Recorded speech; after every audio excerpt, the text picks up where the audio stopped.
that we want to take out, so no worries. Anyway, Chris, thank you so much for being here. You know, I'm a huge fan of all the work you're doing at AIM, and I'm so excited for you to share it. And we'd love to hear more about dual enrollment partnerships and how that's working and how it's transformed over the last, what is it now? How long have you guys been there? 15 years? 14, yeah, 14 years. Okay.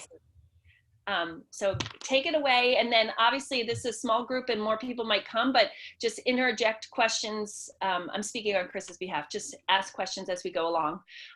It'll make it a better format. So thank you for being here. Great. Well, I'll give Patty, where are you from?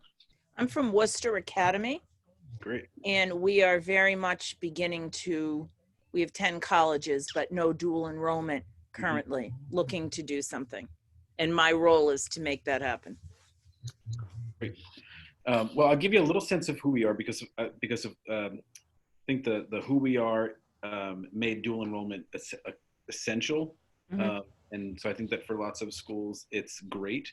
And for us, it was completely necessary because our mission is to service exclusively bright children with learning differences like dyslexia, dysgraphia, or dyscalculia, and get them into college. And so we opened, like Blake said, 14 years ago. We had 23 students. We had a team of 8, 4,000 square feet of classroom space. And since then, now we have about 400 students.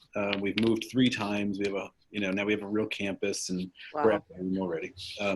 And so even though we've had this dual enrollment program since for the last 7 years or 8 years, I'll focus more on the now than the then, because now our classes that we're graduating are a little more substantial. And so the logistics of it all tend to be more applicable to other settings. Whereas when we had a senior class of 3, sure, we sent everybody with a teacher to dual enrollment, and it was very, very easy back then.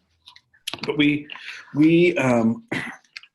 come from an interesting place as a school, in that when we started, we really started out of the drive out of 2 moms, our founders, who one was in business and entrepreneurship, and one was in medicine as a nurse anesthetist. And in medicine, if something wasn't going right, you go to the research and you change. And that's not the way schools were working for children, for their daughters who have learning differences.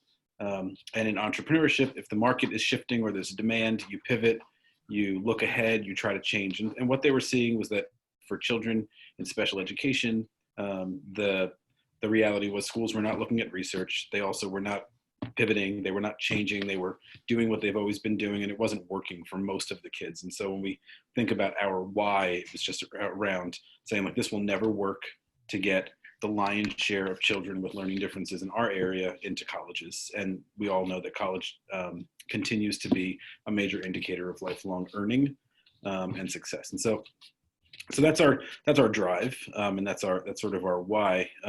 So we run our school, and we also have another, we actually sort of embody partnership as an organization. So we are a dual mission nonprofit. One is to run this amazing school that I run, and the other is to run our research institute, our amazing research institute that our founders run.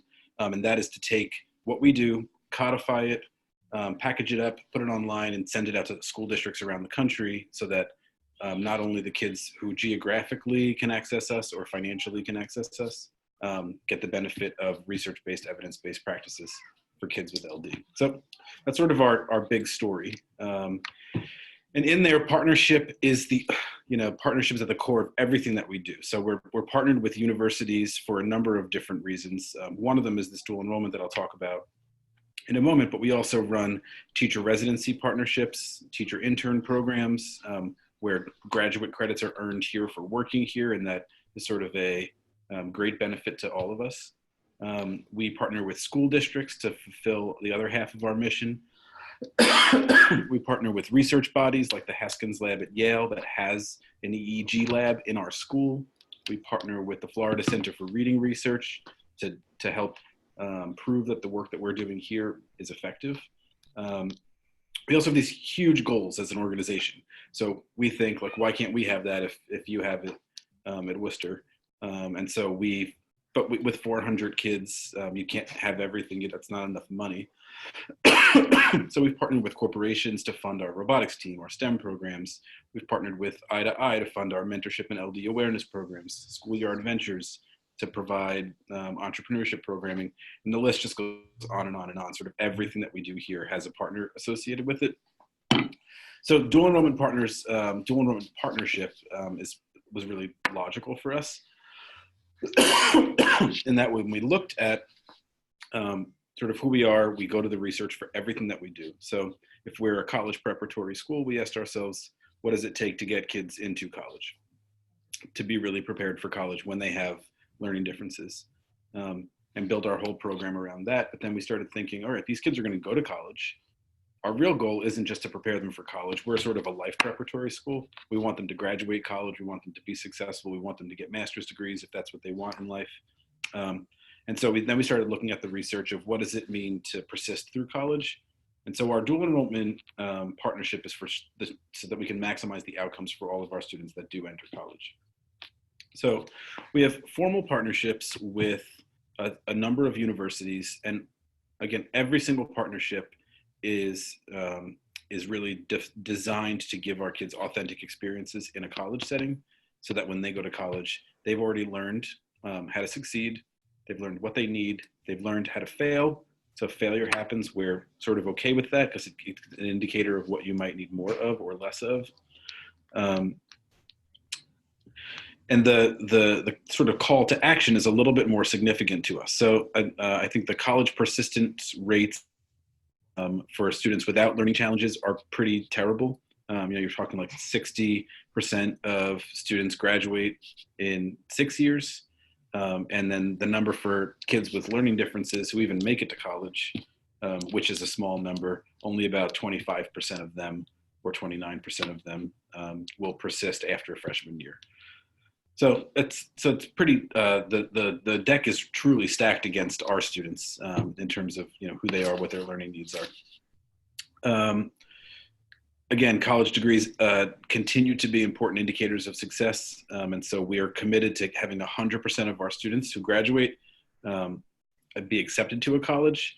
But we're not so obnoxious that we need 100% of our students to feel good about ourselves, that we need 100% of our students to attend a 4-year college, because we also recognize that that's not for everybody.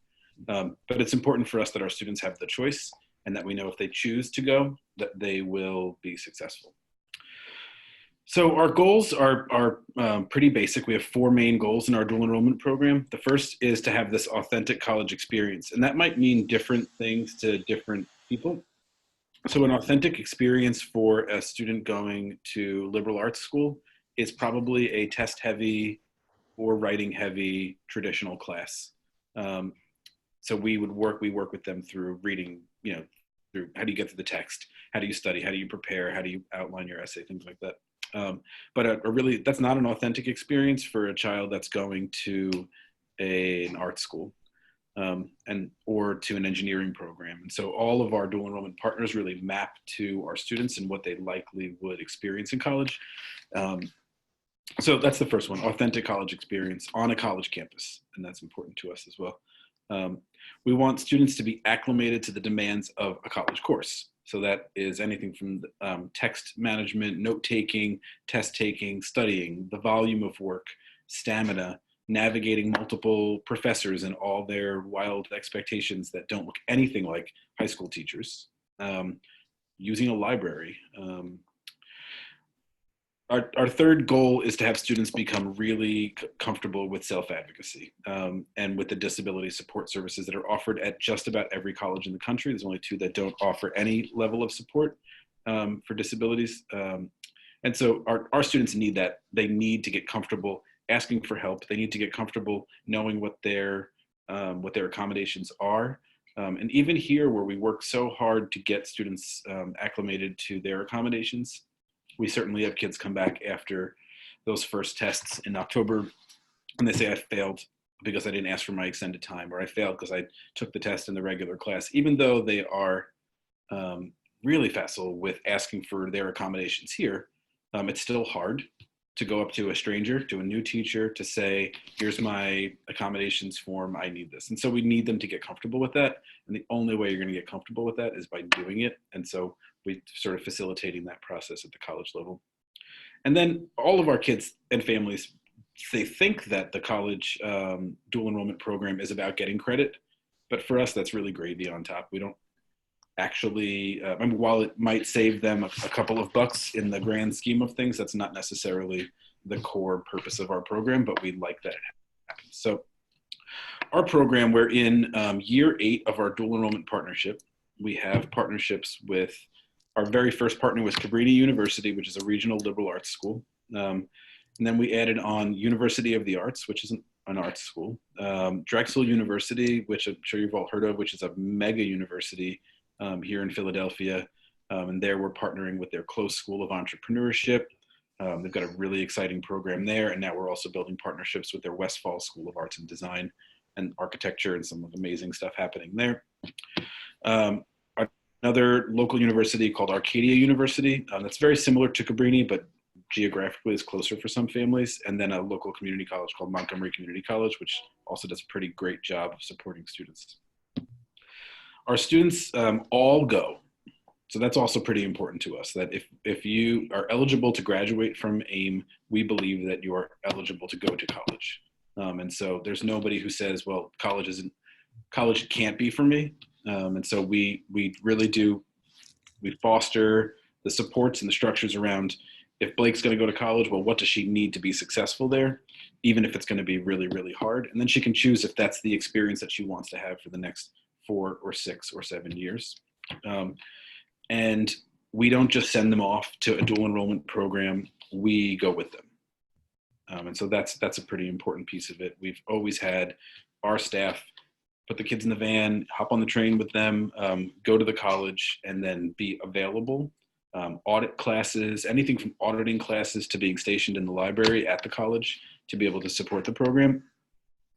And the whole process of, I'm not sure if you've enrolled a child or yourself for a college course anytime in the last couple of years, it's really complicated. And so we run all the logistics. We develop the partners, we pick the classes, we handle the transcripts, we handle the fees, we manage the registration, we figure it all out, and then we just sort of tell you what to do. So trying to remove some of those barriers. We tell you what we're doing along the way, but some of those barriers really trip up our students when they get started. And so not having that interfere with their process is important.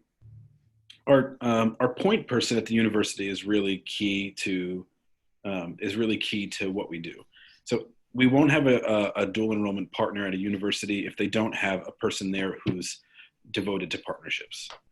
And for us, having learned over the years that organizations that say they believe in partnerships but don't have any staff specifically designed for building partnerships or facilitating partnerships, even if it's a piece of a job or something, that's really important to us.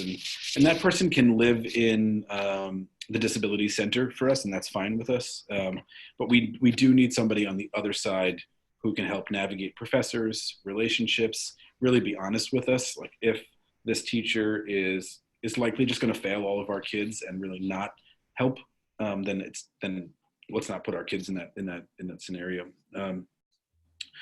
We really consider the types of classes that we send kids through. We want the experience to be authentic, but we also want to push on some of those areas where we know that you need to access supports ongoing when you're in college. So for some of our kids, they're bad test takers. So their solution in life is, well, I'll never take another test. And our solution is, well, we should just take tests all the time, and you should figure out what you really need to be prepared for a test. You may never do great, but you have to at least do good enough. You have to do well enough to pass the class.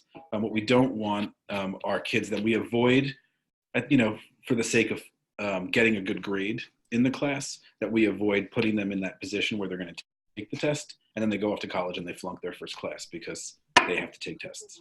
Same goes for writing papers. There's lots of colleges where the first grade is a major test, and it happens a week after the ad drop date.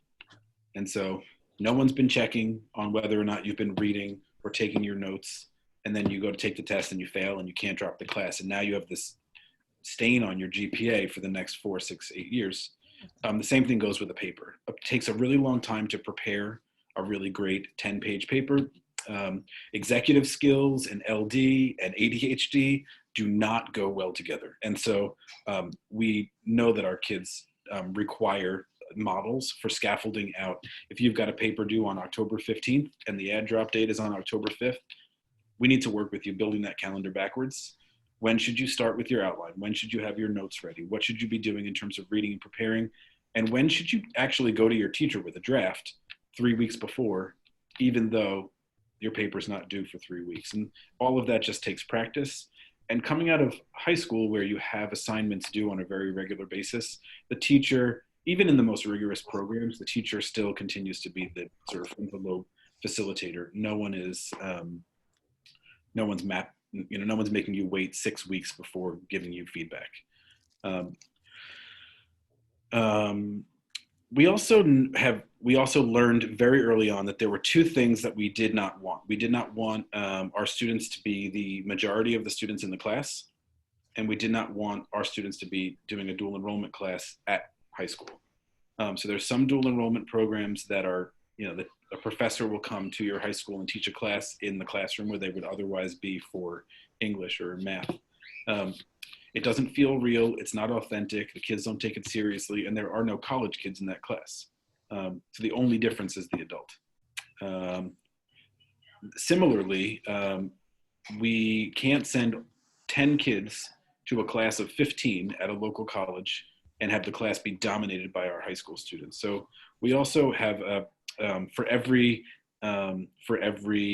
class, there's probably a max of 2 or 3 for every 20 kids that we would even let our students enroll in, even if they really would like that class. And like I said, we have a staff member on campus with them at all of our partnership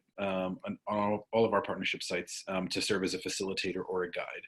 When we first started out, we actually would send our teacher into the classroom, sort of like incognito, a 40-year-old guy trying to pretend to be a college freshman in the back of the room, and he would take notes, and then afterwards they would go over the notes. And we've pulled back on that support again, just to try to make the experience as authentic as possible. And so what we typically do now is have our college counselor goes to one of the college sites. And so let's imagine Blake is going to do her dual enrollment. She'll show up for the 90-minute class on Monday morning. And then the next 90 minutes when the class is over, she'll go to the library at the college where we have a standing space, and she'll work through not the material usually, but the executive planning parts of what's required to be prepared for the next class. What are the upcoming assignments? And that gives us, so because we have this standing space, that gives us logistically the ability to have kids in, imagine it's first period and second period, and then when the kids go to their class, our college counselor is there anchored in the library for these structured study halls. And for every hour of class that's on a college campus, we provide another hour of study hall. So it's hyper supported for planning, for study, for advocacy. The credits are real though. And so even with all that support, it turns out that some kids find a way to not do the work, and some kids find a way to not turn the paper in or not prepare for the exam, and they still fail. And like I said, we're okay with that, because that is it's very diagnostic. It's very informative for us to know that child cannot go to college next year and get the loose, free support at the school. If their parents really want them to be successful in college, they're going to have to provide a much heavier level of support. And we're successful. So what we know is that our kids do well. Again, not everybody passes every class. Not everybody, sometimes they stumble through the first semester, and then when they sign up again for the second semester, they think more about which class they're going to take. They change their study habits, they change their advocacy, and they're successful the second semester. Rarely, very rarely do we have a student that goes and that manages to figure out a way to fail all year. Most of the kids do well. Most of the kids leave our 11th grade with the skills. Most of the kids access the supports here and at the college to do well. But all of our students come back, and as college freshmen, we're running an alumni event on Friday night. Every year, they always say that this dual enrollment program was the most valuable experience in preparing them for success in college. 100% of our students are accepted to college. 100% are accepted to the partner schools that we are partnered with. The credits have almost always transferred. Like I said, it's not the goal of the program, but it sure is great to leave with 6 credits. And then our persistence rates for college are well above 90%. And just remember that number, that LD students that even make it to college. First of all, LD students that even graduate high school, the numbers are pretty poor. Then the ones that make it to college, only about 25% of them persist through school. So we select our partners by looking at their missions, dedicated staff people for supporting partnerships, good to great disability support services, really a general dedication to increasing outcomes for young people with learning differences, and then always this potential for a robust and reciprocal partnership. We don't really engage in partnerships that are one way, and it's sort of like preaching to the choir here. We love teaching colleges as opposed to research colleges. They seem to get it better. Cost, where we obviously have to work out. Part of the partnership is coming up, with financial models that are friendly for everybody.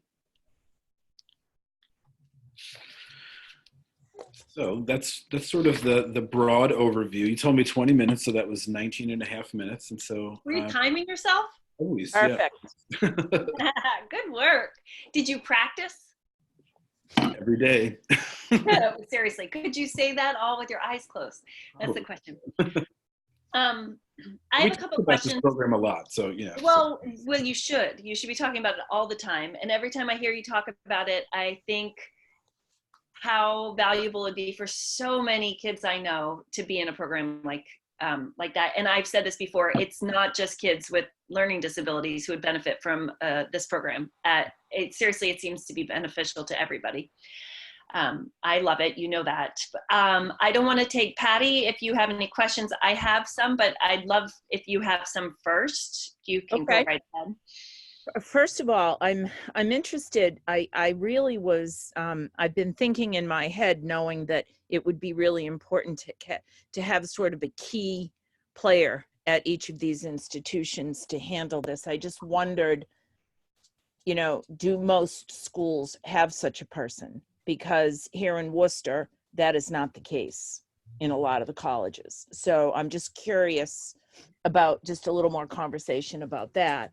And then you talked about, having your staff sort of, blend in here. And how do you, first and foremost, how do you do that with the schedule? How does this all fit in? Because our schedule is really a huge blockage to this program being effective and successful at the moment. And we have to look at that. And then, is this the person who sort of does this, is this their full-time job, or is this somebody that's part of student support services, or how is that? I'm just curious. So those are my 2 questions at the moment. So in terms of key people, there are some universities like Drexel that they are far ahead of the curve. They're super innovative. They've been really wonderful partners for us. It's been very easy. Partnership is part of their model. And so they have lots of people actually that are designed to build partnerships. They also set a bit of a tone in our region because they're doing really well and other smaller schools that are not. And so I think that we get to sometimes, if the partnership person doesn't exist, but we really feel like it's going to be a good school, we might encourage them to develop a partnership key point person because it's really good for their admissions. many of our students will choose to matriculate into the college that they dual enrolled at because they're very comfortable there. So, think about the pre-college programs. Those all exist for a very specific reason. Yes. Penn thinks if you come and spend the summer with us, chances are you'll become a tuition paying student with us. And so we try to remind some of the schools that are not as big thinking that's a smart move for them. And we've got the stats to show that, to be able to say that our first partner, for years, 30% of our students were matriculating into them. That's a great number for them. And the smaller schools are struggling for enrollment. So I think that for them, it becomes this automatic feeder.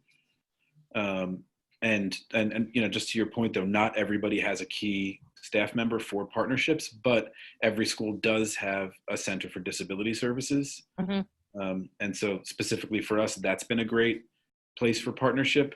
The second place I would look would be to admissions. Who are their recruiters? Yep. That in that department.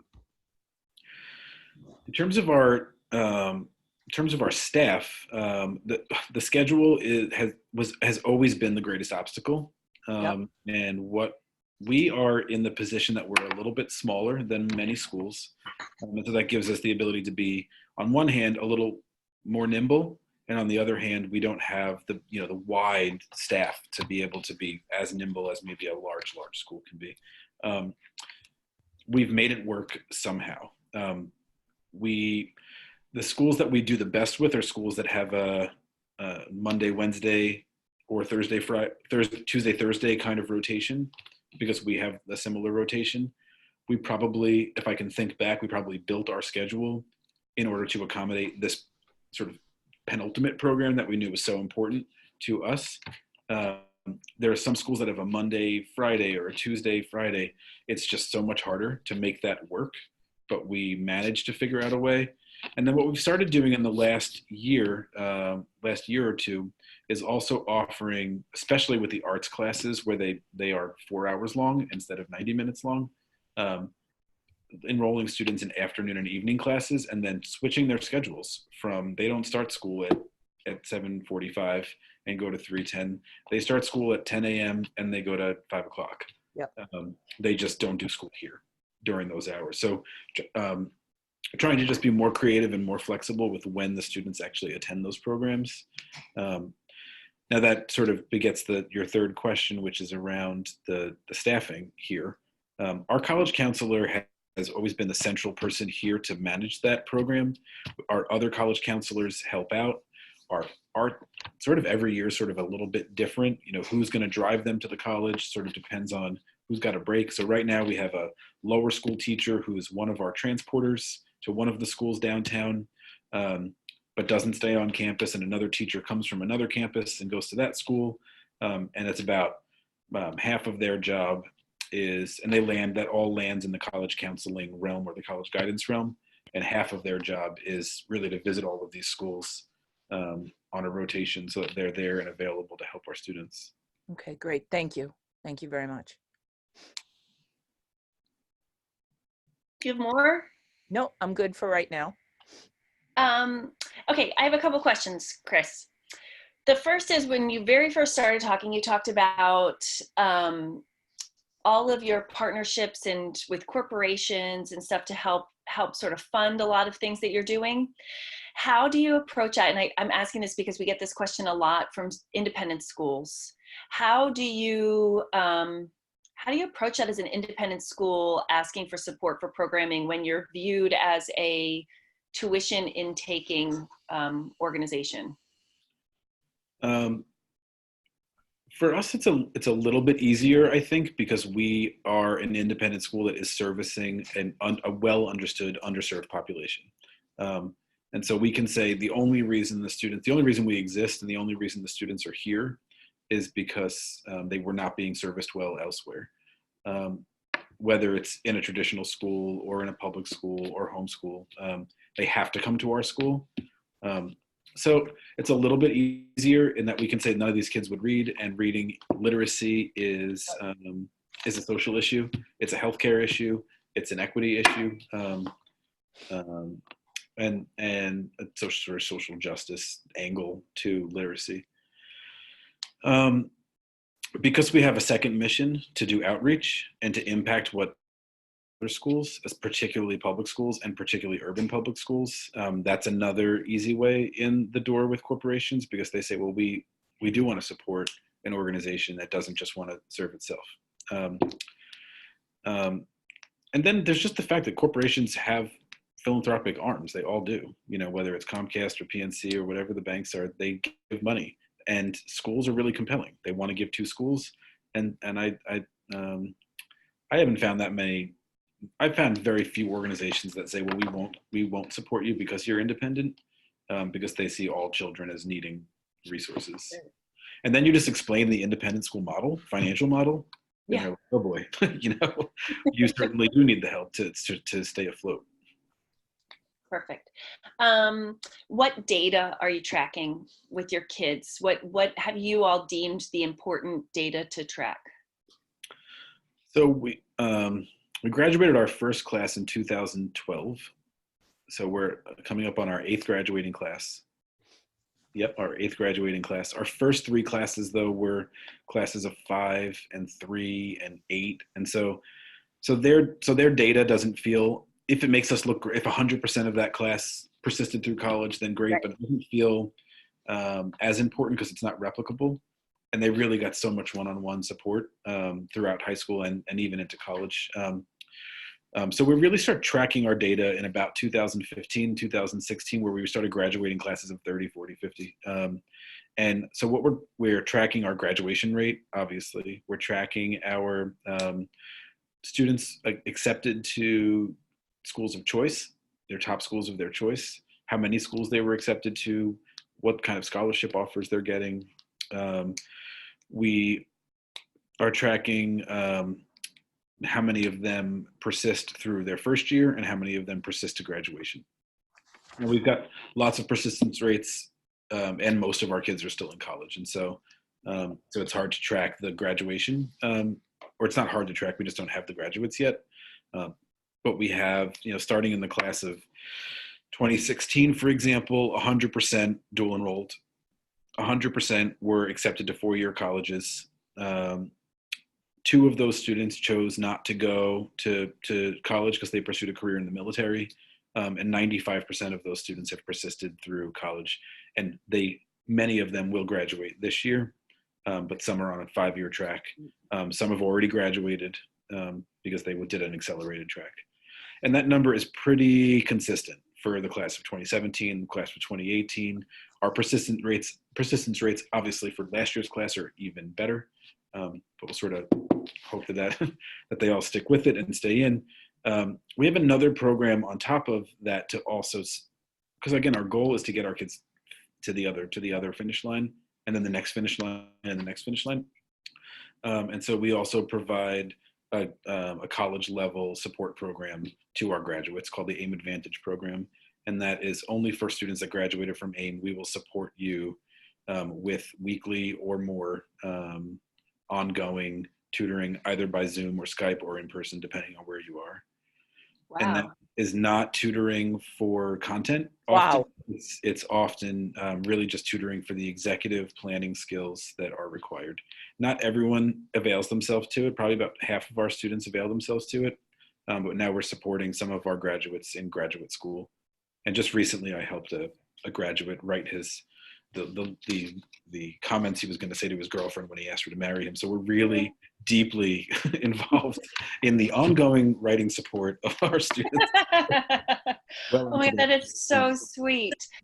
I work with a school in California, and they have switched the name of their college counseling office to Life Preparedness Office. And they said that what has really transformed their whole idea from the beginning was to get away from this notion of college prep. The same thing that you're alluding to is that, like, yes, college still seems to be a predictor for some sort of success, but it is quickly shifting to not being the only way for kids to perceive for success. And so that they want to highlight that their goals for their graduates isn't just college, right? But what their unintended consequences, by shifting that name, they have lots of graduates coming back for advice about career and grad school. And it's just created this influx of alums back into their lives that they didn't really plan on, but it's such a gorgeous gift. Yeah. Yeah. What school And is that? I'm sorry? What school is that? Vistamar. It's in Yep. I know in it. El Segundo. Chris Bright is the head of school there. It's an awesome school. So I love that. And it's just, we talk all the time about how important language is and the way you describe things. And that is just a shift, right? You're providing the same services to your kids. You're just calling it something different. And it's opening all these doors for their kids. So I love it. Okay. You said 11th grade. Is it just juniors that are doing this? Just seniors. Oh, seniors. For some reason, I felt like you said juniors. So it's only seniors. Yep. Okay. That makes more sense. And is their schedule entirely different than the 9th, 10th, and 11th graders? Yeah, I mean, that's the other piece of the scheduling part, is that they really have a standalone, totally different model. The only place they might, they have to overlap if they're in common math sections or in common electives. But aside from that, they're really sort of on their own cycle with separate classes, separate teachers. They really don't cross content areas.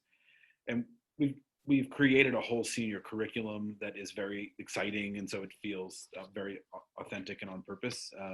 And it's incredibly thematic. So their English classes and their history classes and science classes are all related to one another in a very interdisciplinary way. So it gives us an excuse to have a very separate schedule. Well, it sounds like a great way to get rid of all of that, like senioritis kind of turning off come January. It is right about now, right? Well, we travel with the program in 12th grade, aside from dual enrollment, is this thing we call senior seminar, and that we select a place in the world. They study it deeply across 3 disciplines or 4, depending on the year. And then we go there at the beginning of March. And then when they come back, they do these 5-week-long research projects specifically designed to never give them the opportunity to phone it in, because they can't. And if you get an A in one class, you get an A in all classes. And if you get an F in one, you get an F in all. And then when they're really done, we send them off onto internships so that we don't have to see them until graduation. So they can stay out of trouble. Yep. We squeeze every last minute out of them, though. And that's 50 kids. What's your senior class? This year's a little over 30. Next year will be 52. That's a lot. So how many, so are the faculty, first up, there's a couple of things. The faculty, you have the advantage of only being 14 years old. And so that you knew that this was your goal from day one. And so when you hire faculty, there's an understanding that this flexibility is just a requirement. But do you find that to be challenging for the faculty, or do you find it challenging to find faculty that are that flexible, or do you think it's just a mindset? Probably all of those things are true. It's definitely a mindset, because from being in a small school, not just being in an independent school, but it's just such a different mindset that I think about when I worked in the public setting. You show up, you're going to be the itinerant IEP teacher, or you're going to be a 9th grade biology teacher, and forever you shall stay that thing that you were hired to be. And that is just not our culture at all. That's not our mentality at all. We are very clear about what our culture is and who our people are. And that's very attractive to some teachers. But teaching is hard. Coming up with new curriculum every year for 12th grade is very hard. It's a new place every year. But I did it for 8 years in a row. It's challenging. You spend your whole summer building a new course. So we only really attract people that are enticed by that opportunity. We sure have people that struggle with it, though, because it's hard. So you might be enticed by the opportunity, but then now layer on the fact that all of your students have some academic issue, from learning to memory to attention to reading to writing to math, whatever it's going to be. And so we do keep our classes small, but it's still hard work to teach kids who have learning issues. Yeah. Sounding overwhelming right now when you're describing it. I'm thinking of it. I'm like, gosh. So where are you going this year? What's your location? We've now gone to Greece and Spain, and next year we're going to Italy, and this year they're going to do a like northern Austria, southern Germany, Alps, Switzerland. Awesome. And so for the science teacher, that's going to be it's an easier year because there's just so much amazing science around geology. Next year, that's harder for the history teacher because there's no book on the history of northern Austria and southern Germany. Next year will be easier for the history teacher and harder for the science teacher. So we sort of take turns. Yeah, I'm thinking they could watch The Sound of Music. They did it last year. That's one of the reasons they want to go there. Oh, I was just joking. Okay, my last question. I told you I had a lot. What happens when you are working with a school and you realize it's not working? And how do you readjust, and have you had to do that with any of your schools? We've had to recalibrate the programs. We haven't had to bail on a partnership yet, but with two of our partner schools, we have had to, and they may be our strongest partners right now. We have had to have sort of the come to Jesus kind of conversation to say, like, what is this? Because, you're not making spaces for our students in your classes, or it's just becoming much harder, or it feels like we're paying more than we should be. And so can we just talk through what is our partnership and what's the benefit to you and what's the benefit to us? We're really committed to robust reciprocal partnerships. And so if it's not working for you, we don't want to just occupy space at your school. Right. If it's not turning out to work in your favor.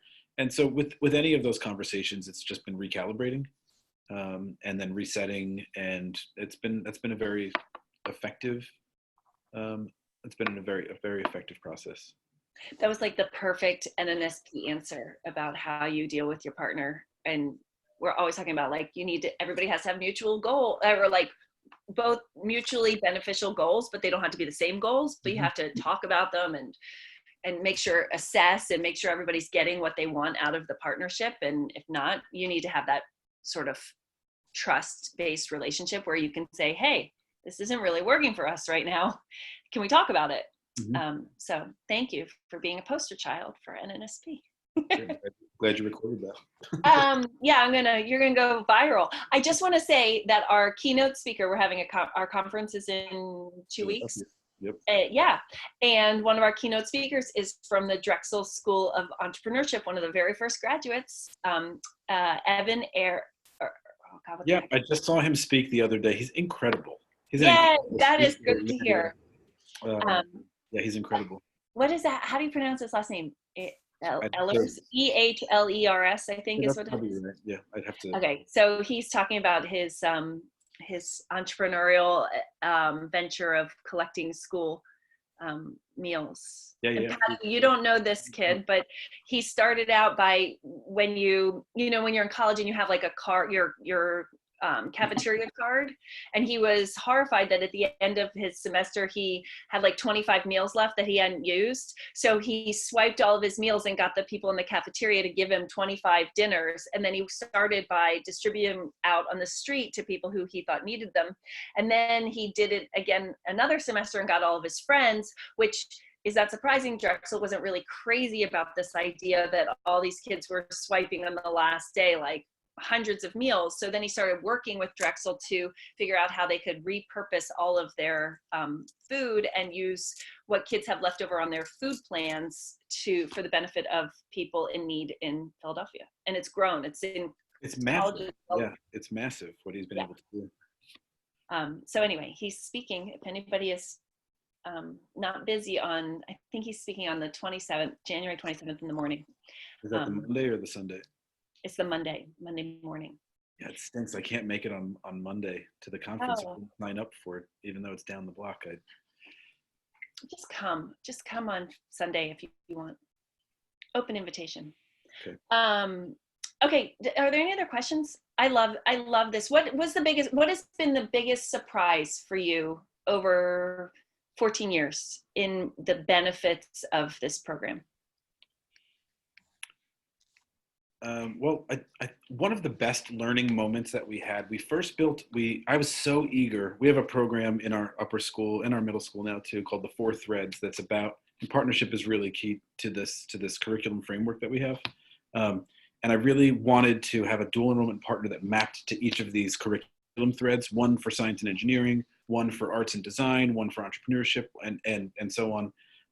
And so we had these students who were passionate about the arts, and they were so gifted in the art studio, and I felt like we were doing them a disservice by not having an art school dual enrollment partnership. We were sending them, our arts kids, to like art history class at the local college, and it wasn't really, again, it wasn't an authentic model for what they were going to experience. So it felt like we weren't doing right by them. So I worked so hard to build this partnership with the University of the Arts. They like lost a provost. I made a new partnership with the next one. They lost another one. I made a third partnership, and I finally got it off the ground. And we sent these two students, and they both hated it. And they both failed miserably. And they both decided that they didn't want to go to art school. And they're both in the arts. One went to a more vocational makeup artist for like painting zombie faces in Hollywood, and has been so successful in life as a result. The other ended up deciding that she loves art and she wants to be an art therapist, but she doesn't want to sit in studio classes for 4 to 6 hours. And so even though it was sort of a monumental failure, it was so wonderful for those two girls because they were applying to art school. They were going to art school. They thought that's what they wanted. Yeah, so they learned what they didn't want, which is always a great thing too. So you were talking about what seemed like a monumental failure, but really wasn't. It reminds me of when we did our program at your school, and there were like all these kids in the entrepreneurship class, and they were with their mentor, and they stood up and they're like, well, I'm going to tell you about this project, and it was such a failure. I tried 42 times and it never worked. And the next kid stood up and said, oh, well, what I didn't work either. It failed. And the mentor was like, wait, but I want you to know these were all successful. Like all of these failures were important and none of this was a failure. But like, that's how the kids were just describing. Well, they're very comfortable with it, whereas maybe before they got here, they thought failure was a bad thing. Now we've decided to embrace it. It's awesome. God, I love it. It's so great.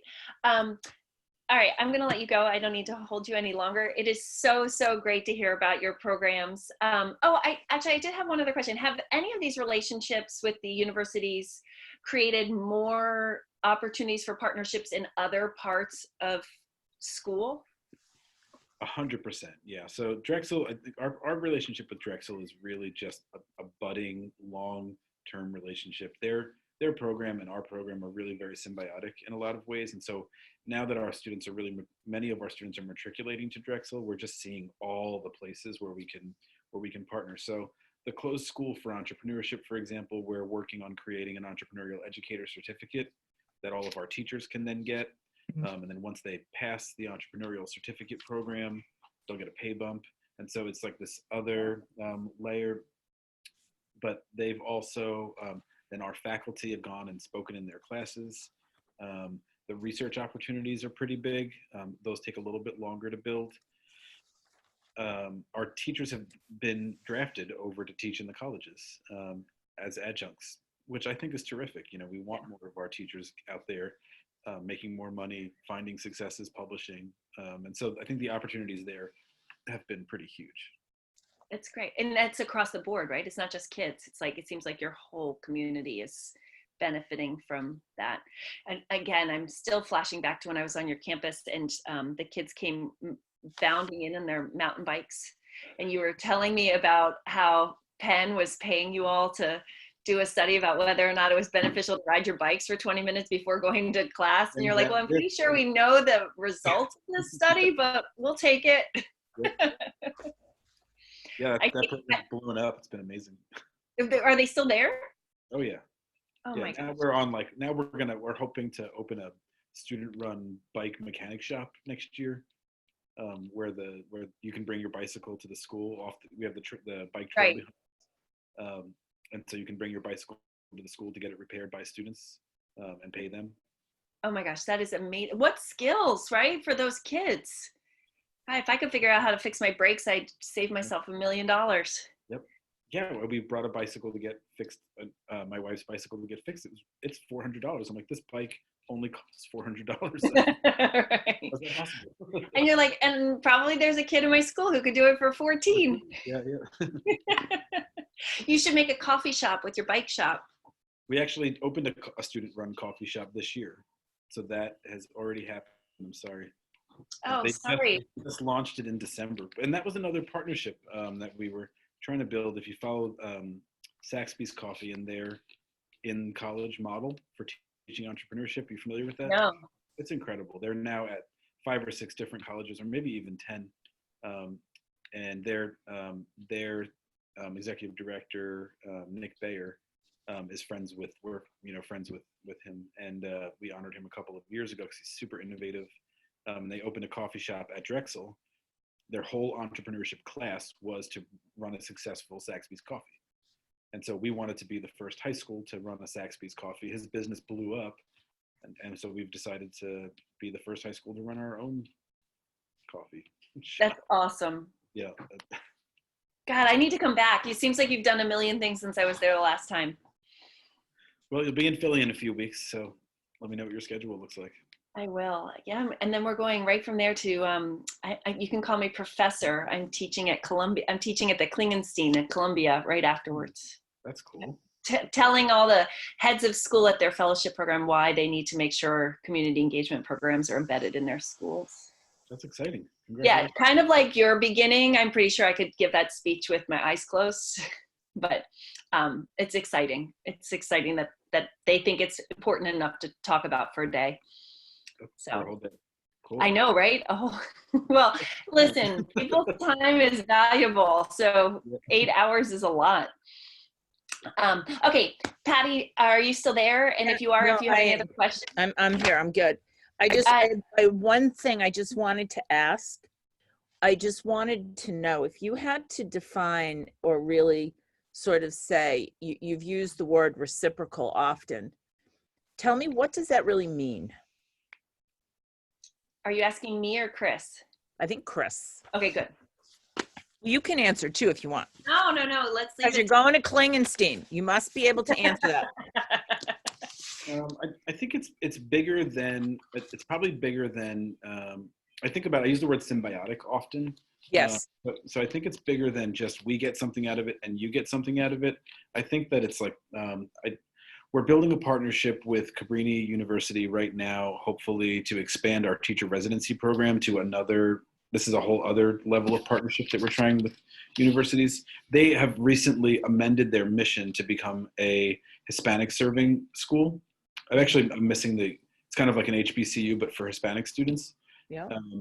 We have a mission. It's embedded in our diversity work that we want to diversify the special ed teaching field, and particularly, starting with our staff and then beyond. And so building a teacher residency program with them, their teachers benefit, we benefit, their students benefit, our students benefit. The better we do, the better they do. And so this idea of like true symbiosis, not just we get some free teachers, they get some placements. It's really this like robust and reciprocal relationship that they probably can't find somewhere else, and that we probably can't find somewhere else. Okay. All right. Thank you, Chris. Thank you. I will see you both. I am going to come to this conference. So then you will actually meet me. Great. I will be there for sure. And we're going to try to convince Chris to come on Sunday. I will come on Sunday. Okay. All right. Perfect. All right. Thank you so much. I can't wait to share this out with everybody. Keep doing this, and I'll keep sharing your work, because I think what AIM Academy is doing is really phenomenal and so unique and beneficial to every student, not just students with learning differences. So anyway, I hope you feel that way on a regular basis, but know that we're rooting for you down here in DC. Okay, I'm going to stop recording, and I will see you both in a couple of weeks in Philadelphia. Thank you. Okay. Thank you, Chris. All right, Thank you, bye-bye. Chris.